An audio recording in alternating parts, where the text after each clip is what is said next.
लोग आज हमारे एक बहुत प्रिय मित्र, अति प्रिय, हृदयशील, गुणवान व्यक्ति का जन्मदिन है।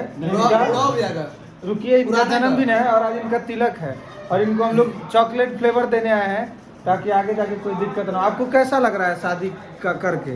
अभी किए नहीं है, फिर भी अच्छा लग रहा है। पहले नहीं करते थे ना कुछ बड़ा, कल बता कितना खुश रहा। आगरा का पेड़ा है, खाओ तो भी पछता, ना खाओ तो भी पछता, खा के नहीं भैया, आप शादी कर लीजिए, हम लोगों को सौंप दीजिएगा। नहीं, वो नहीं बोला भाई। तो इनसे एक ही बात है कि हमने का जब तक नहीं खेल तब तक अपना में लहे दिया भैया। धन्यवाद, हम भी आपकी कैटेगरी में आ गए। भैया को बधाई दे रहे हैं। चौपट पहले उठ जाला बना भइल है भैया, इनकर बियाह होते खुशी है, इनकी शादी हो रही, खुशी है आपको? बिल्कुल बिल्कुल बिल्कुल। राशन कार्ड बनेगा इनका। राशन कार्ड और एक कार्ड हमारे यहाँ और बनता है, भतार कार्ड, जो इनके बीबी के नाम का बने। नाम क्या है भाभी का? काजल।